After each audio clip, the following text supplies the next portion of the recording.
Yeah, yeah. For what is the flesh? Without the spirit, there's no best. Yeah, yeah. We live in the West, where the sins equal death. See, my earthly body doesn't mean nothing. I'll die for it if it means something. In this world, it's just long suffering. He sent his son because he loved me. I'm serious. People out. Hey, what's going on, everybody? So after the recap, I wanted to do a video on the borders of YAHUAH, or the borders of the land of Canaan, and I'm able to do it today, so praise Yah for that. But there's been a lot going on with kids and their sports. I just haven't had enough time. So that's a blessing in itself, though, as well. So anyway, let's get into looking at the borders of YAHUAH, okay? And I know I brought this up before, that I've been talking about the western border being the Nile River, right? But I just wanted to break this down so that it's clearly understood what I'm saying here and how I'm getting there. So this is Deuteronomy 11 verse 24.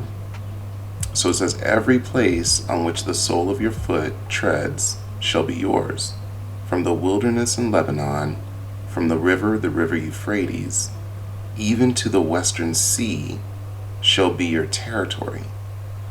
Okay, so he's bringing up, these bodies of water as borders here. Okay, but specifically, we're gonna focus on this western sea as it's translated here. Okay, and I will be getting into the river Euphrates pretty soon. Okay, so it comes up again, Numbers 34 verse 6. It says, as for the western border, you shall have the great sea for a border. This shall be your western border. Okay, notice how short that statement is. So it suggests that this body of water takes up the whole western border of the land of YAHUAH. Okay, and then here in Ezekiel 47, it says, the west side shall be the great sea, from the southern boundary until one comes to a point opposite Hamath. This is the west side. All right, and so it says, again, the west side is this body of water. Here it's translated as the great sea, right? And it says from the south, okay, until one comes to a point opposite Hamath. So it sounds like if Hamath is up near the north, this is confirming what is suggested here in Numbers 34 verse 6, where the whole western boundary is a body of water. Okay, and that's what it sounds like here. But let's take a look at Ezekiel 47 for context. Okay, so here's the boundaries from Ezekiel 47, okay? And if we look, starting at verse 15, it says, this shall be the border of the land on the north, from the great sea, okay, by the road to Hethlon, as one goes to Zedad, Hamath, Beratha, Sibraim, which is between the border of Damascus and the border of Hamath. So Hamath does come up associated to the northern border. Okay, so it is showing from south going north of the western boundary. Okay, that's what we're looking at. Okay, so all that to say, it brings us back to Genesis 15, which is really where I started, but that's how I got to Genesis 15. That's why Genesis 15 is so important. So it says, on the same day, Yah made a covenant with Abraham, with Avram, saying, to your descendants I have given this land, from the river of Mitzrayim to the great river, the river Euphrates.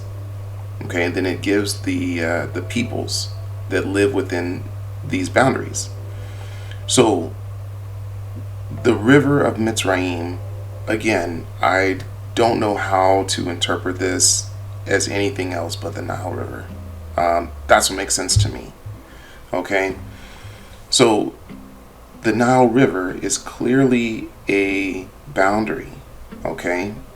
Because the Nile runs north and south, it can only be either a eastern or western boundary. Okay?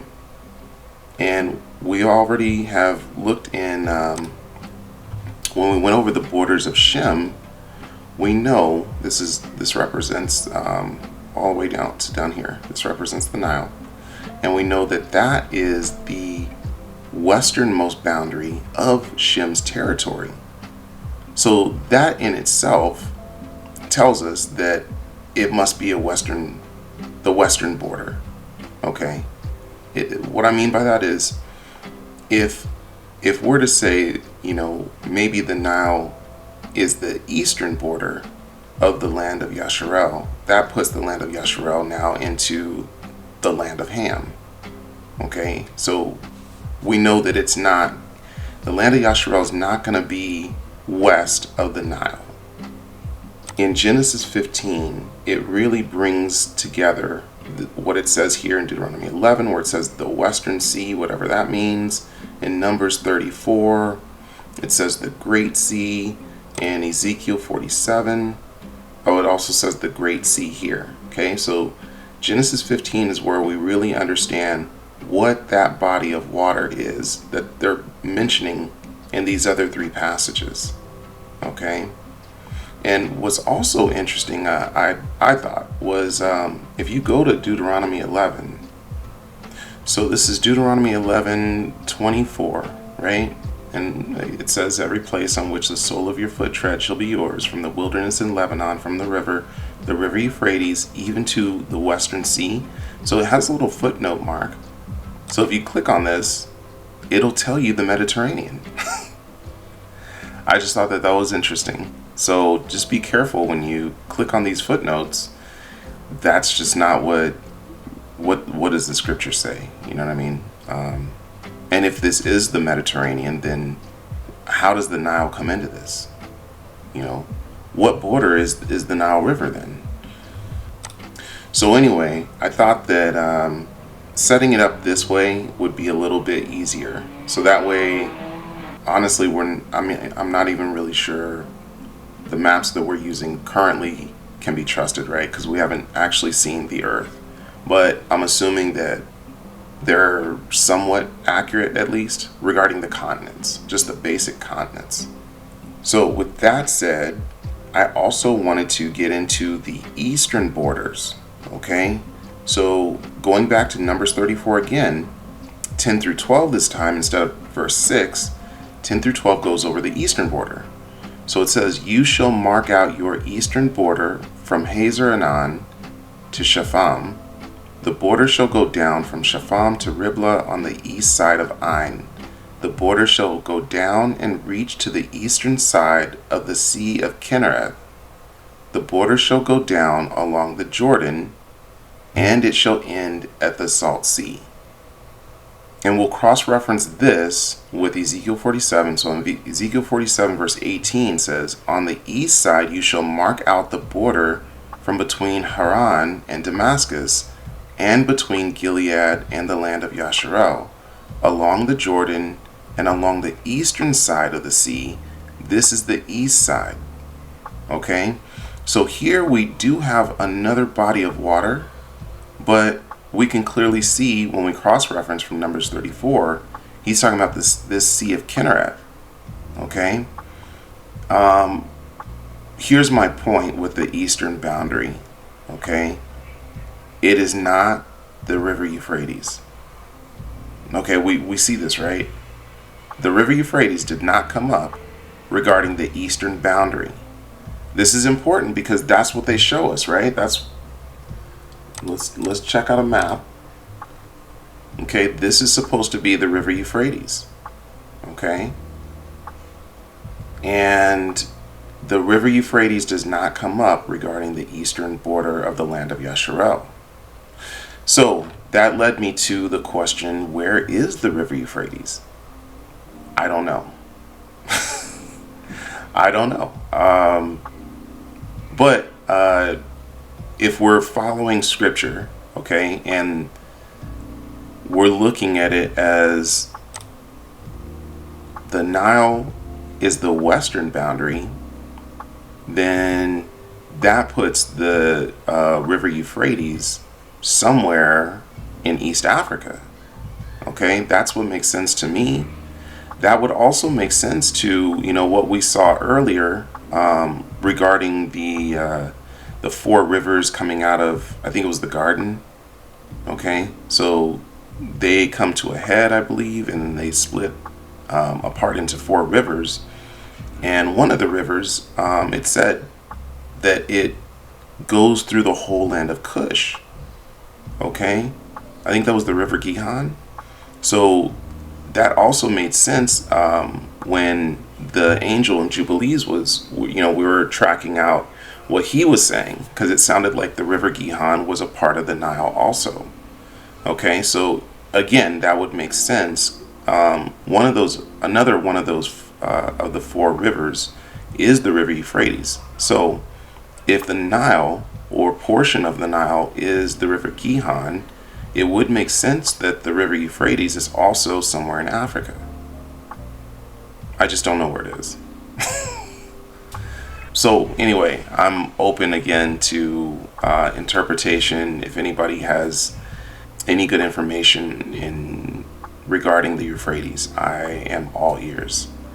I know I mentioned this also in the recap about YAHUAH, and I hadn't, at the time I wasn't aware that she had made a video on her interpretation of the land of Yasharal. But all that to say, I stumbled upon her video. It was about, I don't know, almost a year old now, and it was really good. So I'll have a link to it at the end of this video, but definitely go check that out. And I thought it was really cool that we're coming to a lot of the same conclusions. Some of the conclusions that she did come to, it was a little further down in East Africa. Specifically, she talks about Mount Kenya, and I thought that was very intriguing. So definitely go check out her video on this too. I also really like that she brought out Jubilees. So we're definitely, you know, like on the same lines, I think. Okay, so anyway, continuing on with the Euphrates. Okay, so something else I wanted to bring out. Okay, this is from 2 Chronicles chapter 35. Okay, I'm just going to start in verse 20. It says, after all this, when Josiah had prepared the temple, Necho, king of Mitzrayim, came up to fight against Carchemish by the Euphrates. And Josiah went out against him. But he sent messengers to him, saying, what have I to do with you, king of YAHUAH? I have not come against you this day, but against the house with which I have war. For Yah commanded me to make haste, refrain from meddling with Yah, who is with me, lest he destroy you. Okay, so let's just go slow here. So let's see. Necho is coming up to fight against Carchemish by the Euphrates. Okay, all right, so if we look at a map, and this map is showing us, you know, what they're telling us today, right? So here's the Euphrates, and if we go up, here's where they tell us Carchemish is. Okay, so this is what they tell us the Euphrates is. Okay, or the modern interpretation of the Euphrates. And then here's Carchemish.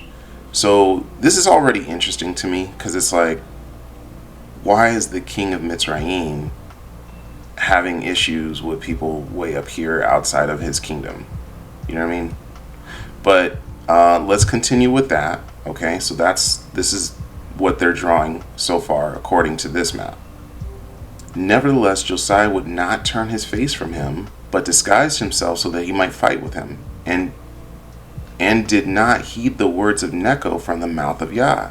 So he came to fight in the valley of Megiddo. Okay, so let's take a look at Megiddo. All right, so Megiddo is in the Roman Holy Land, so to speak. Okay. All right.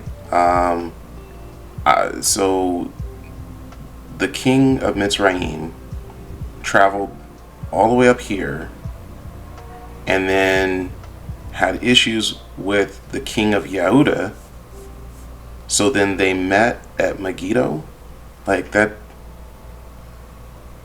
it just doesn't make any sense. You know what I'm saying? Like, why would he come all the way back down here? So anyway, this again just really accentuates that this river here. I'm assuming that it actually is there, okay, but it cannot be the river Euphrates. And also going back to the other point about this river Euphrates coming out of the garden, right?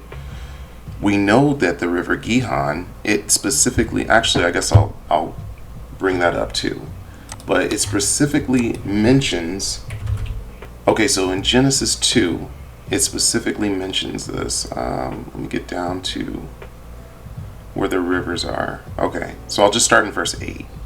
So Yah Elohim planted a garden eastward in Eden, and there he put the man whom he had formed. And out of the ground Yah Elohim made every tree grow that is pleasant to the sight and good for food.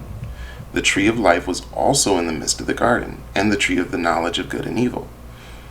Okay, verse 10. Now a river went out of Eden to water the garden, and from there it parted and became 4 riverheads. Okay, so a river went out of Eden to water the garden, and from there it parted and became 4 riverheads. The name of the first is Pishon. It is the one which skirts the whole land of Havilah, where there is gold. Okay, that's helpful, right? And the gold of that land is good. Okay, that's important here.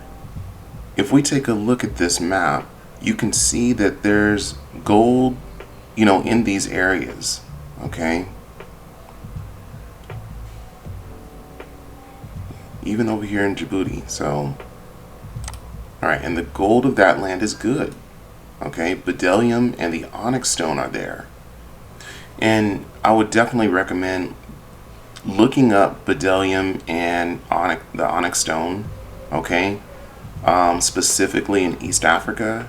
And these gems are, they were definitely being mined, okay? There's like 15 different types of onyx stone alone, I think, just in Tanzania.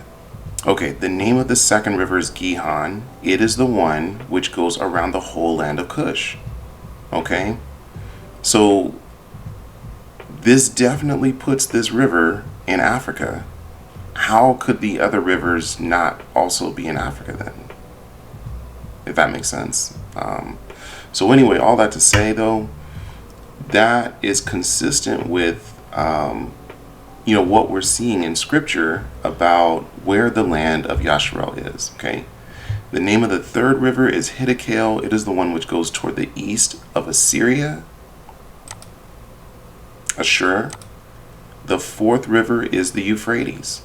All right, so again, these last 2 rivers really give us an understanding that is conflicting with what we're being told, right?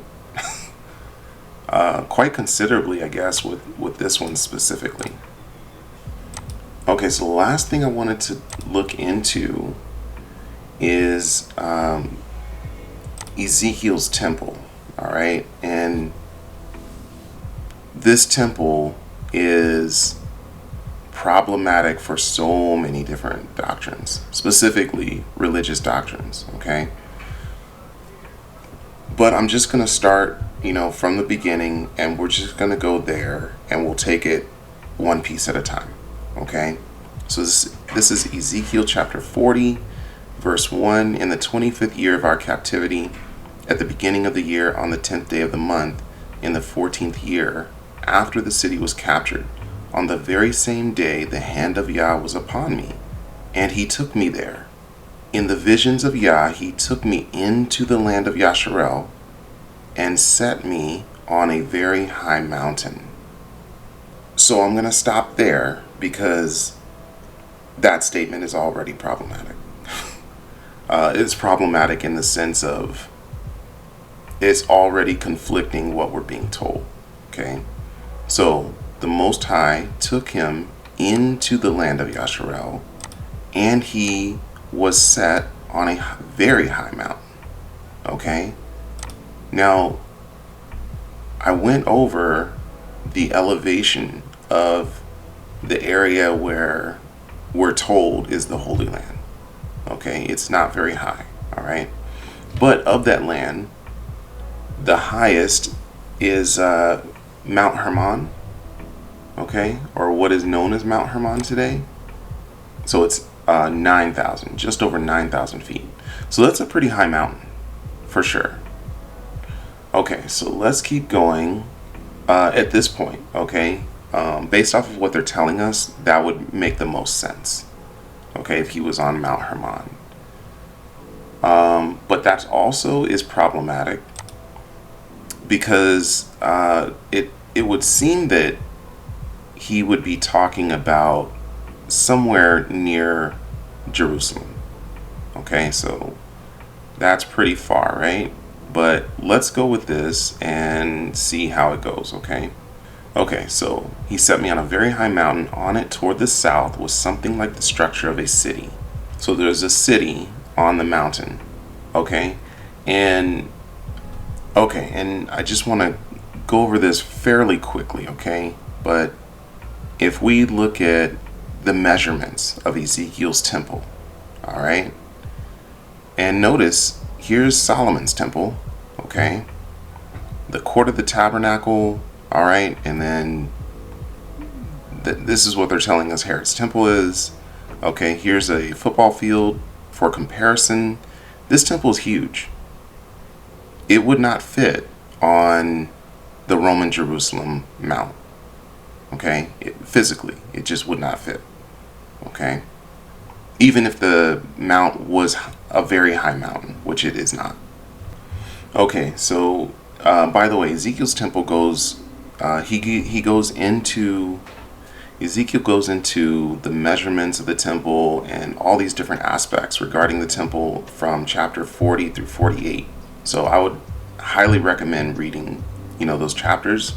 But I'm going to skip to chapter 47, and we're going to take a look at what he describes here as well. Okay, so chapter 47 of Ezekiel, verse 1. Then he brought me back to the door of the temple, and there was water flowing from under the threshold of the temple toward the east.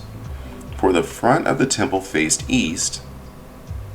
The water was flowing from under the right side of the temple, south of the altar. Okay, so let's go back to what we have here. All right, so this is the highest mountain. Okay, so if we have a temple and somewhere from the south, on the south side of the mountain, okay, the temple is facing east, and he said water's coming out of it. Okay, let's go back. He brought me out by way of the north gate and led me around on the outside to the outer gateway that faces east. And there was water running out on the right side. Okay? And when the man went out to the east with the line in his hand, he measured 1,000 cubits. And he brought me through the waters. The water came up to my ankles. Again he measured 1,000 and brought me through the waters. The water came up to my knees. Again he measured 1,000 and brought me through. The water came up to my waist. Okay, so it's gradually getting deeper. Again he measured 1,000, and it was a river that I could not cross, for the water was too deep, water in which one must swim, a river that could not be crossed. He said to me, Son of man, have you seen this? Then he brought me and returned me to the bank of the river. Okay, so verse 7. All right, but by the way, so again, just summarizing, on this very high mountain in the land of Yasharel, there is what appeared to be a city. He's now looking at the temple Okay, right? He brought me back to the door of the temple, and there's water coming out the front of the temple faces east, and the water's running out towards the east. And then the further out he goes, it pours into a larger body of water. Okay, so it's getting deeper as he goes out. Okay, so then he says, when I return, there along the bank of the river were very many trees on one side and the other. Then he said to me, this water flows toward the eastern region. Okay, that makes sense. It's flowing to the east, right? Goes down into the valley and enters the sea. When it reaches the sea, its waters are healed.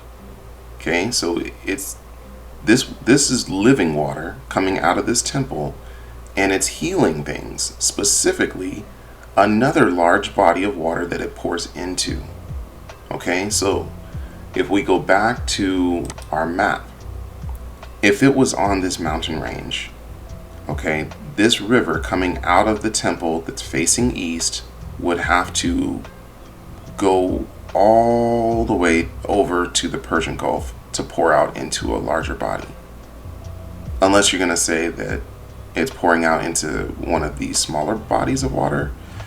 But that doesn't make any sense either. That's still an exceptional distance.